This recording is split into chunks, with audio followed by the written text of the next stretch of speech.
Before we start the video, we have a new competition for you to win. So we have a question for you. Who is the new Kaizer Chiefs coach? The question again, who is the new Kaizer Chiefs coach? You can SMS the answer to 32608 and then you will be automatically entered into a draw to win one of 500 rands cash prizes and a supporters jersey with your name on. The terms and conditions do apply. You must have a valid World Sports betting account to enter. Only one entry allowed per person. All entries will be verified. The competition ends on the 31st of October 2020 at midnight. No one under the age of 18 is allowed to enter. The question again, who is the new Kaizer Chiefs coach? You SMS your answer to 32608. Terms and conditions apply.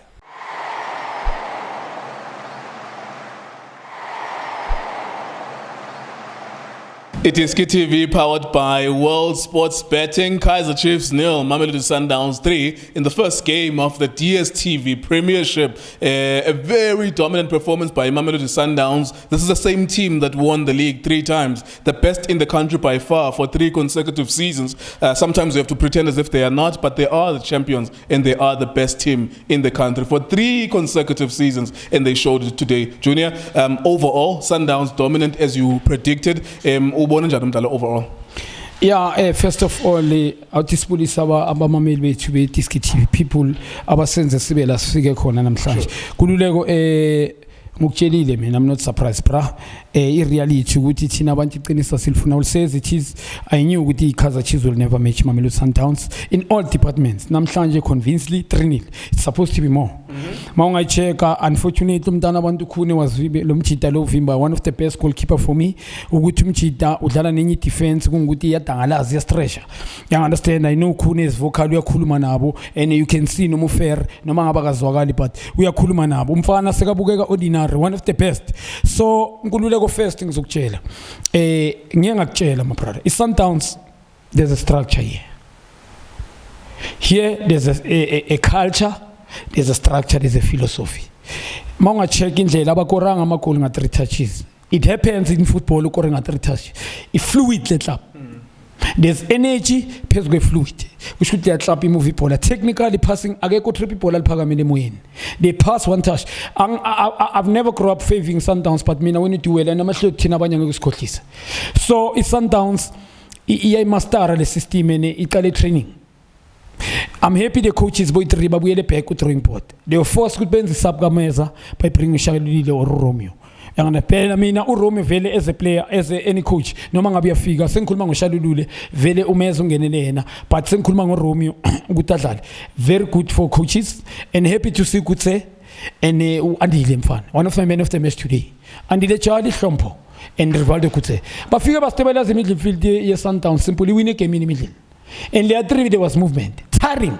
Flatted Kaizer Chiefs badangalaza. Jelile ngathi uRamahle as a center back, they will never complement each other. Banu Kados. Balandelana ibola malika right. uRamahle always programmed. Yambona ukuthi right back ubheka iside la right. Ibola malika right noma ngabe there's opponent teammate yakhe Makile uyasondela. There's somebody behind him and then ithola ukuthi uKatsori soma kasondela. Ayenzekile kaningi acheka ngapha badlala behind. Uthi nali golu Erasmus Alkori luchekile. You understand? It tells you ukuthi inkululeko ngitshelile iKaizer Chiefs ayikabe ready. Last week they scored ama set piece I2. Mina ngibuze enye into ukuthi how many times they break Maritzburg. Maritzburg ukhumbula icoach iye clever lapha. Players amanye ordinary. Iyenzile la team yaba more structured. Play take the best out of nothing kulama player amanye lapha. Abo kutumela laba ku Pirates didn't do well but wamenza waba elinye player. Abo the Rock, you understand, individually but as a team akusi team pound to pound ungayicompare ngalama play chiefs ethi woni now. Kaizer Chiefs umbonile phakathi today. Yeah, I mean, we spoke about that last week. Also on Diski TV on Facebook, we asked the same question, Uguti, how many times must we talk about Bernard Parker? Last season, Beskuluma ngayo ukuthi udlale 27 matches, no goals scored. Even today, he was good last week against Maritzburg United in the second half, but you have to be consistent. Namhlanje, still the same challenges as well. Nowhere to be seen. You can't rely on Parker. You cannot as a coach noma ngabe team. Their team ngitshelile structure sonke kumele shintshe lapha. The structure angeke namhlanje the real test ifezi 3-0. And it was umthishifu phasile lapha. And another team bebazoba under pressure. Now Kevin is putting these youngsters, ababiza ngama youngsters, akusama youngsters. These boys badala balapha ngikhuluma ngabo mashiyande 5 years ala 25 24 this year. He must raise his hand. Abo Bloom T2 abanye bathi T12 but kumele umcheck last week ukuthi how many passes he string in the middle. You putting Katsande namhlanje uyangena wenza ama foul because bekadlala ne team edlalayo in the middle more fluid. Lo mfana unqoba unfortunate umfana udlala nabantu abangekho abangasama ball player. Utholakala kuma position wrong umfana dropa too deep and umdlalisa udlala ka left. Iyamlimita ufair nepali. He cannot create any job yakho umfana ucreate. You understand? Ama unga-check iKaizer Chiefs umfana uthola ukuthi udrafta udlala as a wing ngoba badlala nge-wing back makambile mela cover the side. Always simnika ukuthi manje umfana asebenza kanzima. You understand mo? And in the middle uKatsande modlalisa yena nalo mfana. Lo mfana ubukeka ordinary because huye Manyama. Manyama ngine problem Nkululeko. He's playing as a playmaker at Kaizer Chiefs last season. Sikhuluma nge former player of the season in PSL. Player of the season futhi ku PSL. Nginenkinga kakhulu ngomjito. Umjito aqala number 1. Mela understand mawudlala number 10 you are a playmaker. Umbonile umshishi. Umshishi remember has never been developed. Udlala nge natural talent there's brain there. Vision. Decision making is something else. We understand. Umanyama player asikhulumi ngomfana ufika manje ku PSL. iKaizer Chiefs umanyama kazofa i-team angadlali. Ngeke idlali iKaizer Chiefs. Le team le yaNkululeko umanyama abayigayi football. Ngikhuluma ngomanyama. I will point fingers, I'm sorry but you have to tell the reality. The structure is dead yes but those players more like umanyama Phaka Katsande. Unfortunately my brother inkinga because mawunga check na namhlabo ramahle mphahlele. Bakutshelile ukuthi bayini. Ibavezile Sundowns ukuthi bayini. They were chasing shadows bengathi training ama-coach ahleli bench there was no pressure. Ngikhuluma ngoSteve Kompela, Rulani Mkwena. Sitting on the bench, Kevin standing the whole. Usazophatha stress the coach lapha. Ngishilo ngathi mini structure is dead, bra. Angeke uyakhe overnight now. Bawinile last abantu baqabanga ukuthi mina ngibuzile ukuthi ba-attackeka ingakene bawine ngayiphi indlela. Same as last season. There was no break spreading passes in different manner. There's no individual play. Manga check ukama first 5 minutes yes try. He tried serious but after lapha anyamalala. So zothi ukama kaniki nix. I-question makalphasa liyobuya na. You understand? And mangabe akalphasi ubamba iball after 7 minutes manifika uzoluza ngoba confidence is down. Yeah, let's just really just appreciate the Sundowns. I mean, it was unbelievable. You watch these guys for 2 hours and you say this is football. I mean, you can watch them for the whole day. Nascimento playing almost as a number 6 and I'm a build-up to chief. And there was something abayenzile nge-timing yokuthi instead of ukudlala ngo-Rivaldo Kotsi no Hlompo Kekana will actually force Nojali will force the Chiefs to first half so idlala ngama defenders wethu ibhola so that we can attract them to our defenders. It was so beautiful to watch, man. Let's just talk about them ukuthi bayiwine kanjani match. First thing ngitshelile Nkululeko abaphenikanga. Remember sikhuluma ngama Premiership champions last season 3 times. Last season manje into manje ke le 3 times and last season manje Nedbank champions. You understand? Yes, lost last week but the class is permanent. Performance into permanent. You understand? So mina pound to pound bengazi namhlanje mangabacheka Nkululeko azange baphenika abachita. Ama coach abuyile back 4 yabo. Umrena was playing right back before Limala. Wing back but keep shape right back. Laila K Nascimento Murisha. Babuyile back. Hlompo Chadi. Waqina yabona lamantu ngitshela ngapha. Back 4 a keeper uNyango, best goalkeeper abo and then there's Rivaldo. Figure click like it tough. And then the 3 le noma ngabe bayishintsha up front but you cannot break them and le 3 le there's Romeo there ngikhuluma ngalomfana lo Rasmus. There's natural talent there ingwenye ne balance enyaweni can shoot with both feet, movement of the ball, create something out of nothing. Uyakwazi ukuthi create space ushalulule naye. Okay, I'm not a fan kaShalulu mara bangomcheck uzolunga lapha because udlala nabo bani namhlanje ungisurpriseile because bengibheka ukuthi uzorana all over but usho ukuthi training le afike ku Sundowns imncedile with those coaches because mangomchecka beka run amakumele kurun. You understand? Njengamanje la umshishi aphuma khona break ubona irun kaShalulile uyidelayile umunye bekongena naye epalini kube off uyidelayile. That's what I want to see from Shalulile, and if he can do this he's going to score more even him. You understand? Uzoba better player because baningi noHlompo kupitso mangafika bengekho so. Ngidlalile noHlompo yangeke but look at him now. You build a team around him angeke ngibeke uHlompo ngaphandle. And Nkululeko njengoba ngisho ku Sundowns look at the bench bra. Big bench. So there was movement up front qala. Enye into engizoyi-add there was movement. Ngikhuluma ngoShalulile, ngoRomeo. Ngikhuluma ngalomjita lomshishi. Number 10. In fact ubekakwazi ukuthi alicarry makumele alicarry. belingadluli.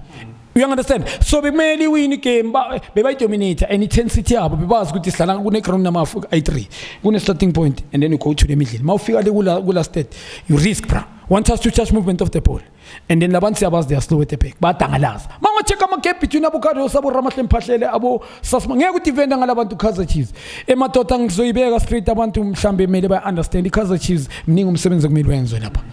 This is a real test 3-0, my brother. A first DSTV after premiership. A first DSTV premiership. Maunga cheka it disaster nkululeko maunga cheka bu Katsande today. Katsande I knew with mina because I told booking udlala nabantu abafluid. Abantu abalipasa ibhola. Technically it's something else. Sure. All right. I need to ask you the last one then before we wrap up. You look at you, Kevin Hunt. Forget about what you think about him. Material ka Kevin Hunt. Is there anything special that he's going to be able to do with the material yake? Even just looking at the picture, obviously it's only one game. Good picture a log. Nje umjito uzokwazi improve la majita. Akwazi unyuka nabo maybe to top 4. What do you see for him, Kevin Hunt? As a last question. I'm not a fan of Kevin Hunt. I love the person. He's got a good personality. Ingweni current professional. He's got a good profile. I'm not a fan. Especially Kaizer Chiefs pointing him. Ngibe nenkinga kakhulu. I know ukuthi akabelieve kuma skillful players. Akafuna my players express.